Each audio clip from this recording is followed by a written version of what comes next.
Good afternoon, everyone. Quite a few things to cover at the top here, so I appreciate your patience in advance, and then we'll get right to your questions. So first of all, we are aware of the press reports regarding a potential suspect in the Department of Justice's ongoing investigation into unauthorized disclosures of documents appearing to emanate from throughout the intelligence community. Because this is an ongoing criminal investigation, I will have to refer you to the DOJ for any questions. This is a law enforcement matter, and it would be inappropriate for me or any other DoD official to comment at this time. And certainly when we have more to provide from the Department of Defense, we will.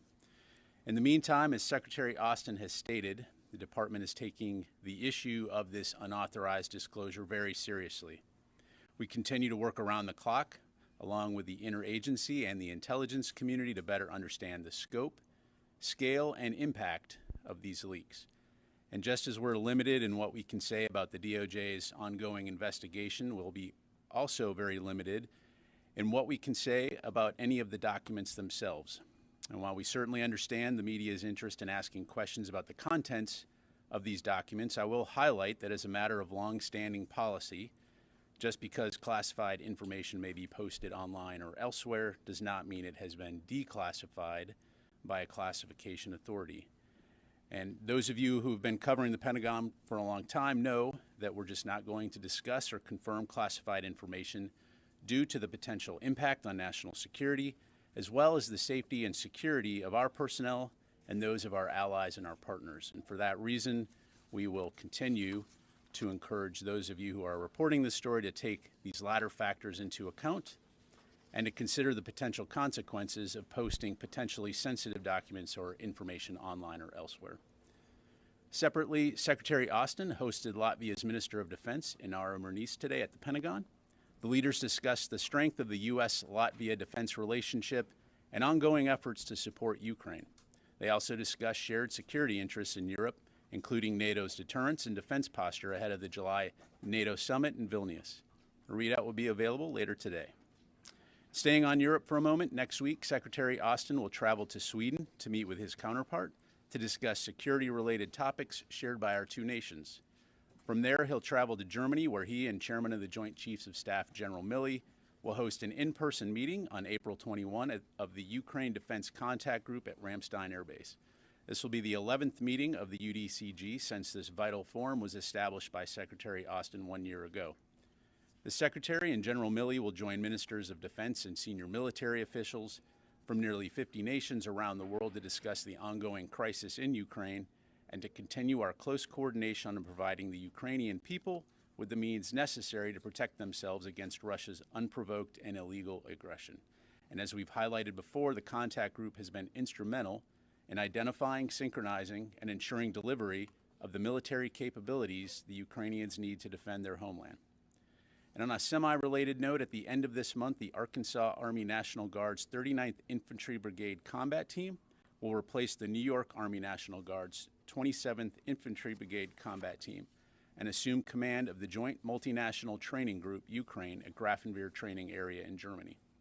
The 27th Infantry Brigade Combat Team took charge of the JMTGU during a transfer authority ceremony in August of 2022, becoming the first and only unit in the JMTGU's 8-year history to assume the unit mission for a second time. We look forward to the arrival of the 39th and the continuation of the important work to provide Ukraine what it needs in terms of training to defend itself.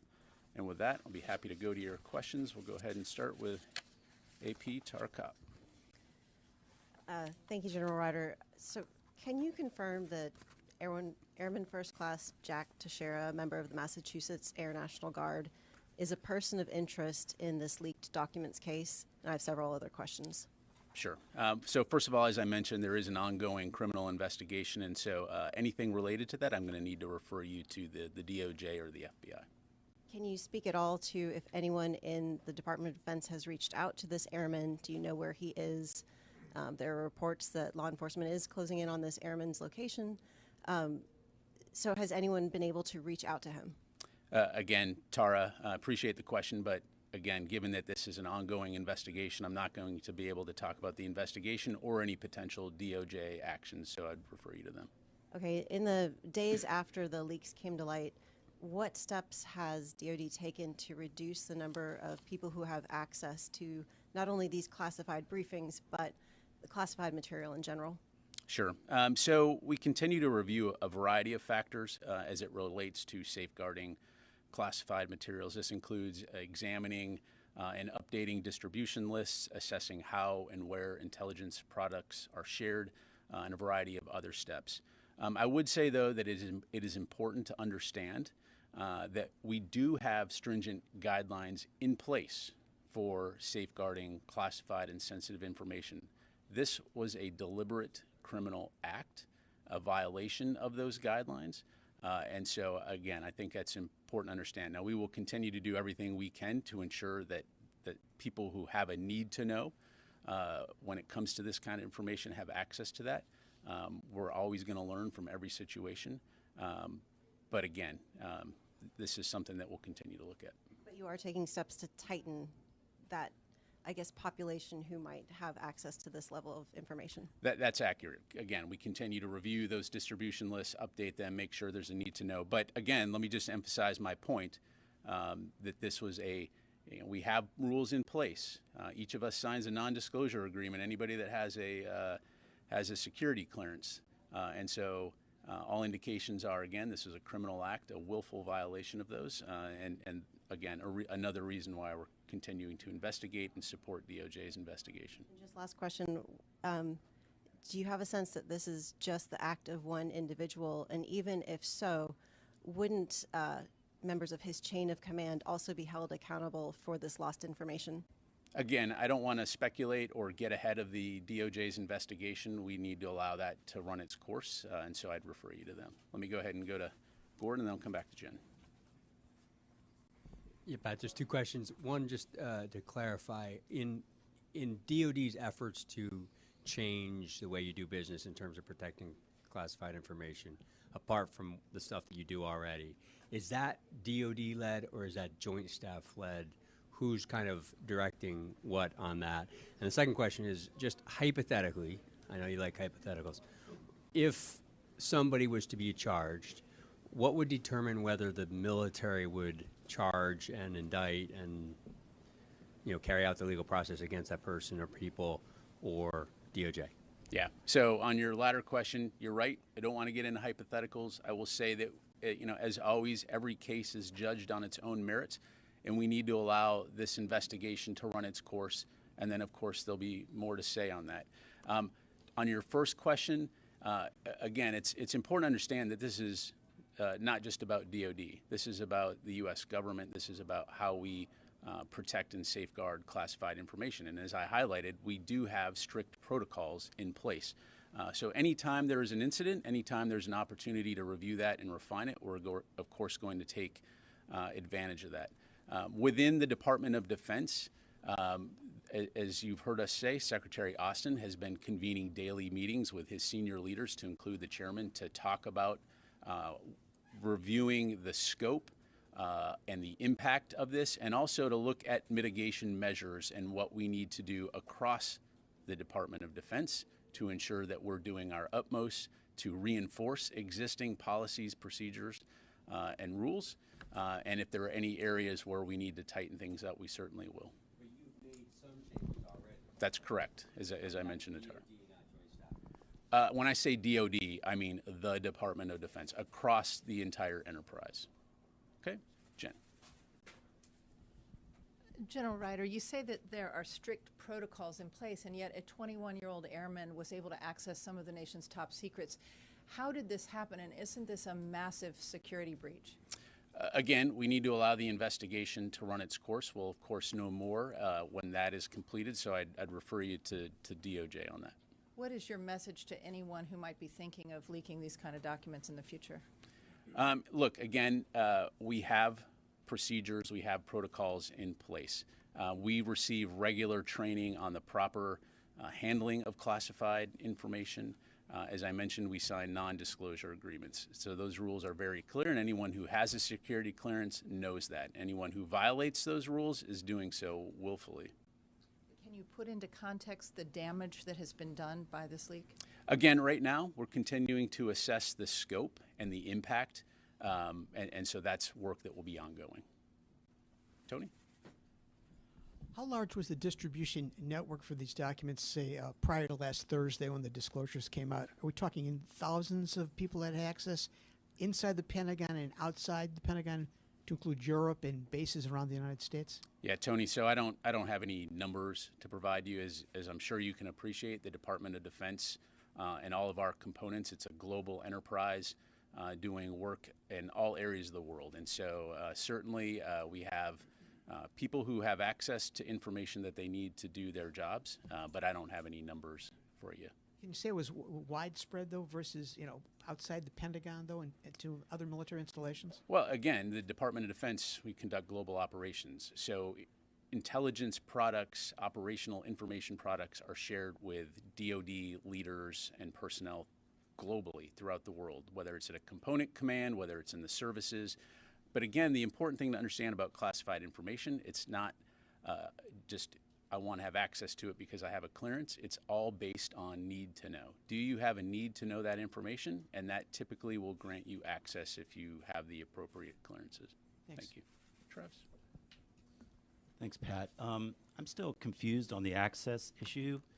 You said that there were changes that were made, but you also said that you're reviewing things. Can you tell us, are there less people who have access to this type of information today than there were a week ago? So Travis, again, I'm not gonna get down to numbers. Again, reviewing distribution lists, looking at who has a need to know, making sure those things are updated, doing due diligence in the wake of these unauthorized disclosures. Again, though, I want to emphasize that this was a deliberate criminal act to violate those guidelines and rules, in the same way that if you locked your front door and somebody came into your house and took something, you followed your procedures and you locked your door, but somebody went in your house and took something and put it out on the street. That's what we're talking about here. Let me go to Carla. Just a couple questions on this, and then I have a follow on something separate. Why did it take so long to brief the Secretary about the leaks? He said that he was briefed on April the 6th. And would you classify that delay as a failure of the open source intelligence teams? Absolutely not. We were notified, the department became aware on the 5th. The Secretary was briefed hours later in the morning of the 6th. I don't consider that a delay. Thanks. Yeah. To follow on that, these documents were available long before April 5th and 6th. So what took so long for DOD and the intelligence communities to locate these documents? Yeah, so that's really something that the investigation will tell us. That said, I think it's important to remember that DOD's intelligence activities are primarily focused internationally. So to the extent that the department collects any information related to U.S. persons, for example, or gaming chat rooms, it would have to be conducted in accordance with law and policy and in a manner that protects privacy and civil liberties. So again, we'll know more at the culmination of this investigation. Thank you. Let me go. To follow up No, on let me, just all the right. Syria, really quickly on the Syria attacks from March, do we have a final conclusion on the TBI assessments? How many U.S. troops received TBIs as a result of these attacks? And do you believe that the U.S. strikes that happened on 3/23, the retaliatory strikes, do you believe that they've deterred Iranian-backed groups from targeting U.S. forces? Yeah, so on the TBI, my understanding is CENTCOM has collected some additional information, so we'll get that to you and the press team here. In terms of deterrence, again, we're going to continue to do everything that we need to do at a time and place of our choosing to ensure that we're deterring and safeguarding our folks. I'll just leave it at that. Thank you. Let me go to Dave. Can you just tell us what the mission of the 102nd Intelligence Wing for the Massachusetts Air National Guard was? And are you going to release this airman's service record in response to, I'm sure, the thousands of requests you've already gotten? Yeah. So David, on the service record, again, we'll take that and we'll provide an update when we're able to. In terms of the 102nd Intelligence Wing, I don't have that in front of me. I'm positive they have a website. We can quickly find the fact sheet up there. In general, intelligence wings throughout the Air Force support is what you might imagine, Air Force intelligence requirements worldwide to support a variety of types of intelligence missions and requirements. So, which include active guard and reserve components. So, we go, Brandy, and I'll come to Orrin. Thank you so much, General Ryder. What technologies is the Pentagon applying right now to both spot leaked documents online and track potential indicators of leaking type practices? Do you plan to be investing in more? Again, Brandy, so when it comes to this particular situation, we'll know more when the investigation is concluded. As I highlighted, when it comes to intelligence collection within the Department of Defense, that's focused primarily internationally. I'm not going to get into the specifics of where, how, and when we conduct our intelligence activities, but we're always looking at potential gaps, potential vulnerabilities, and that's something that will just be ongoing work. You are using technologies right now to spot potential leakers of future documents. You're asking me a hypothetical, basically. Again, we're always going to be on the lookout. We're always going to be on the lookout for any potential insider threats. Again, we get training on how to spot insider threats. But again, as I mentioned to Travis, you've locked your door. You've lent some keys to your friends. If one of those friends decides to give the keys away, hopefully you've been able to clue in on those signals. So we'll continue to monitor. I don't think it's lost on anyone in this room that this is all happening at the same time that Deputy Secretary Hicks is conducting a review of the Pentagon's classification practices and at times overclassification. So can you talk about how this incident is informing that ongoing review? Again, I think that there's the investigation that the DOJ is conducting. And then you're talking about something separately, which is, again, our review of classification requirements, acknowledging that where we need to be better in terms of classification. So having no impact on Hicks's Thank you. review. I'm going to go on to Orrin Okay. here. Yep.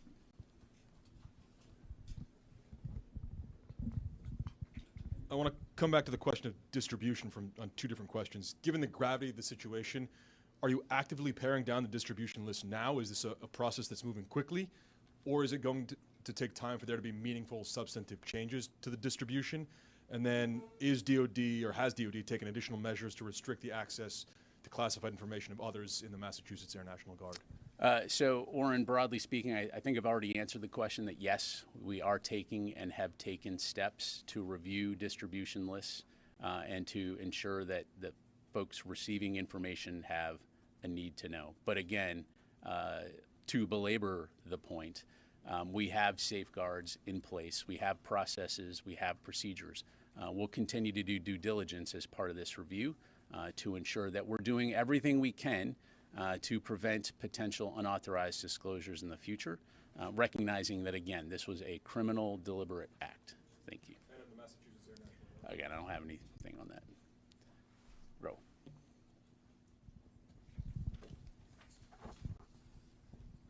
Thank you very much, General. So please let me ask you a question about China, two questions Wait, about what? China. Well, free.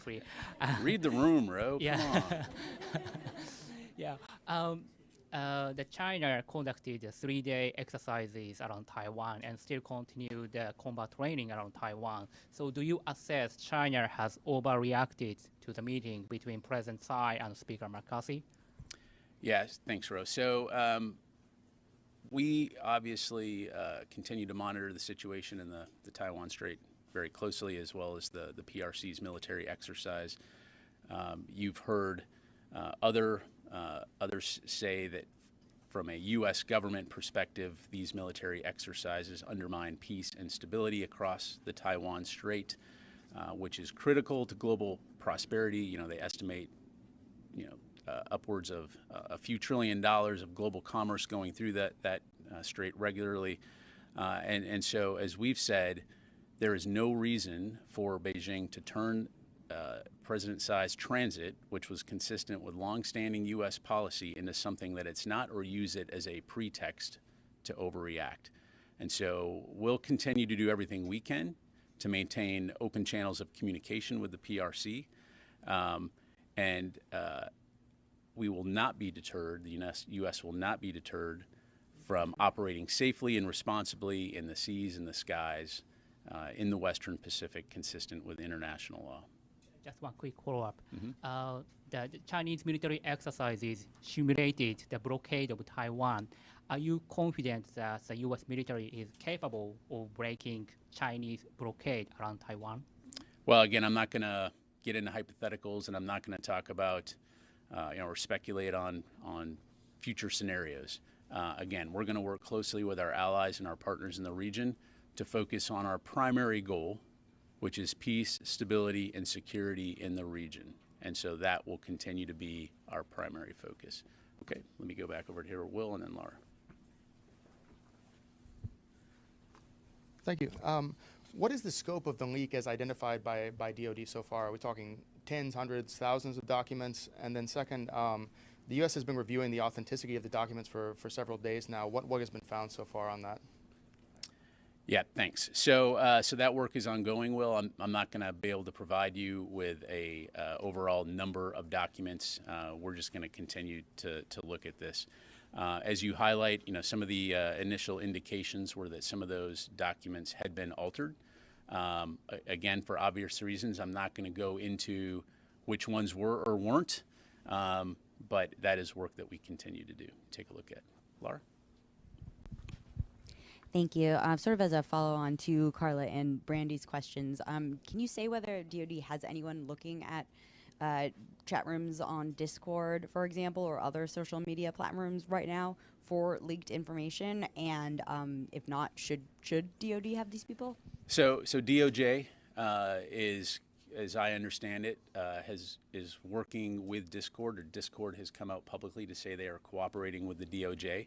So that's really a question for DOJ to talk about. So is that a no, that DoD has I think no I already one? answered the question in terms of what our focus is on. It's primarily focused on international.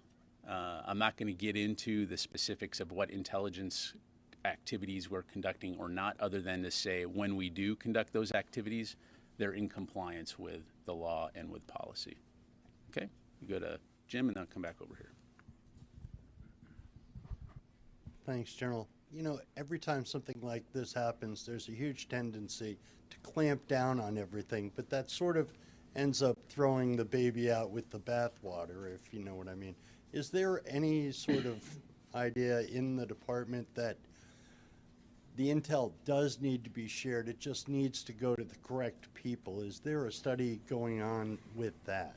Yeah, so thanks, Jim. So as I mentioned, there have been daily meetings with the Secretary and the senior DoD leadership team. We're taking this very seriously to look, again, at the scope, the impact, and importantly, the mitigation measures.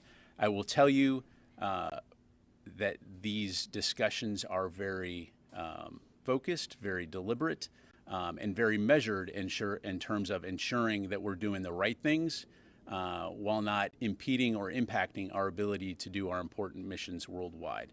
And so, just to put it frankly, we're continuing to conduct our operations and provide people with the information they need without missing a beat.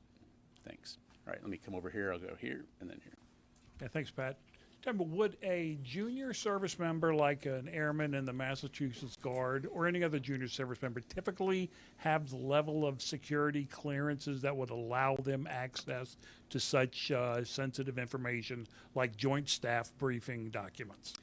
Yeah, so again, let me just preface what I'm about to tell you with I'm not going to talk about a particular individual. I'm not going to talk about the investigation. I'm not going to again, have to refer you to DOJ for that. Let's take a step back for a second. Let's talk about security clearances. When you join the military, depending on your position, you may require a security clearance. And if you are working in the intelligence community and you require a security clearance, you're going to go through the proper vetting. We entrust our members with a lot of responsibility at a very early age.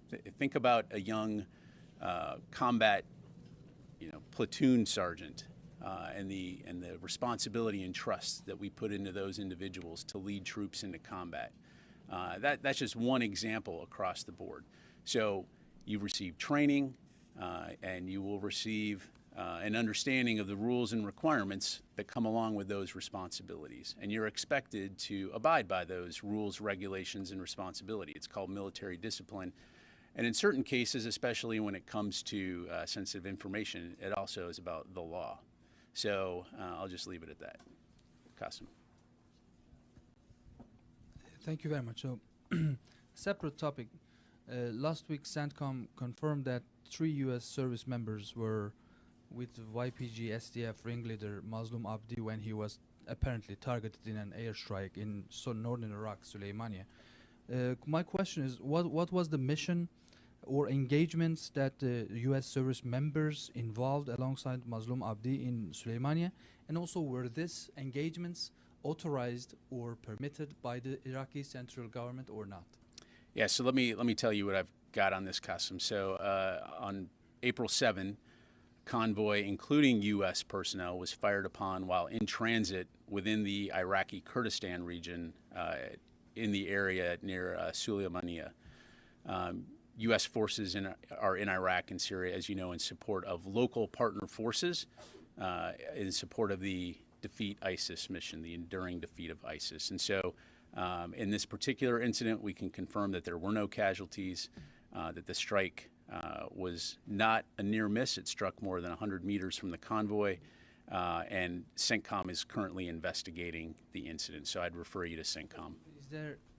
What was the mission of the U.S. service members, and was it somehow allowed?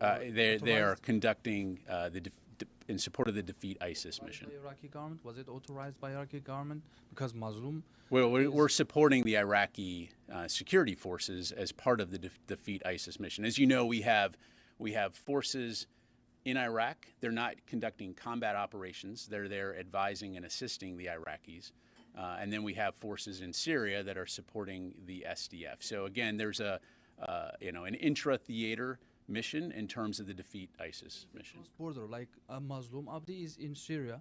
You are cooperating with him. Well, the OI and I need to move on, but the OIR headquarters is in Iraq, right? But they conduct operations in support of Defeat ISIS mission in Syria and Iraq. So let me go ahead. Yes, sir. If I may, I'd like to remain on the same subject. Actually, I got one question about this. I posed the same question to the State Department on Monday, and I was referred to the Department of Defense, so that's why. The question is, when the U.S. servicemen, U.S. military members are riding with the head of the SDF, isn't there a concern within the Department of Defense that those U.S. servicemen are also made a legitimate target, not least one of your greatest NATO allies, because of his decades-long relationship with the PKK that I'm sure is very much known to the U.S. intelligence community? So no. SDF, we've partnered with the SDF since 2015, 2014 as part of the Defeat ISIS mission. We have a long-standing relationship with them. They're not the PKK. We are partnered with SDF to defeat ISIS. So no, we've been conducting partnered operations for a very long time. So let me go ahead and move on. Yep, sir. Yeah, we'll go to you and then to Megan. Thanks, Pat. Just two quick follow-ups to questions. One was from Ro in regards to the Chinese activities around Taiwan. Before they did the military exercises, they were conducting an exercise to which the Pentagon described as, well, they were in international waters. It's simply what we do in international waters. At what point does it move from being in international waters to an overreaction? That's my first question, please. And my second one is regards to what you said earlier in this briefing. Even though the investigation's going on and such, but you're confident that, you said several times that this is a violation of the law, and as we all sign non-disclosure agreements, not me, but we at the Pentagon. So you're confident that those two factors will remain when the investigation concludes? Thanks. Yeah, so on your latter questions, again, I'm not going to discuss the ongoing investigation. By virtue of the fact that photographed documents of sensitive information are posted by default is a violation of how to properly handle and safeguard sensitive information. So it is a criminal act. And then in terms of your first question, I would just have to take a little bit of an exception of conducting simulated strikes against Taiwan is not just That's not just operating peacefully in international waters. And so, again, yes, we would call that an overreaction. Yep. Okay. Let me go back to, let me get a few more here. Let me go back to Kelly and then over here to Joe. Thank you. You mentioned taking steps to review the distribution lists and ensure that folks receiving information have a need to know, but this isn't the first time you've had that kind of crackdown on this to limit who's on these distribution lists. So my question is, how did this happen? How wasn't this solved before, and how did potentially a 21-year-old have a need to know? Again, we need to allow the investigation time to run its course. And so, again, I'd defer you to the Department of Justice when it comes to suspects, on that. And again, look, this is something that will continue to be important work to ensure that there's an understanding of the rules and regulations. Again, we have strict safeguards in place, and people are expected to abide by those. I'll just leave it at that. You go over here.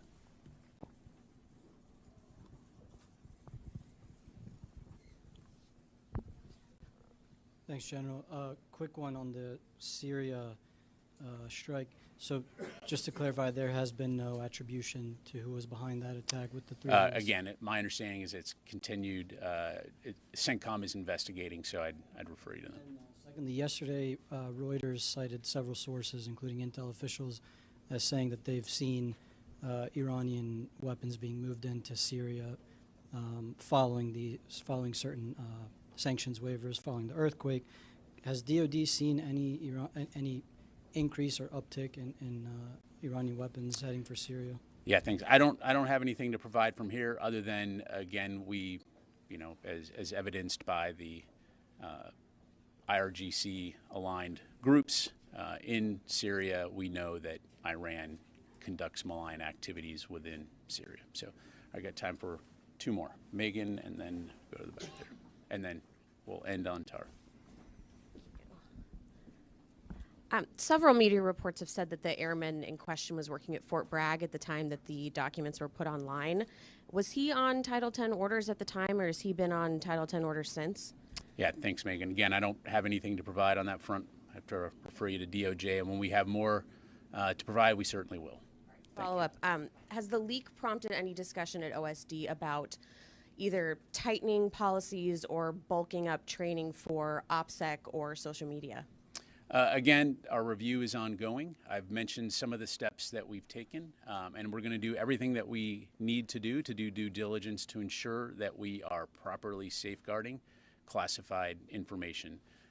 Again, I can't emphasize enough that this is something that Secretary Austin and the entire department are taking very, very seriously. We understand the impact that an unauthorized disclosure like this can have on national security. And so, again, it's something that we'll continue to work very hard on. Thank you. We'll go here and then over to Tar.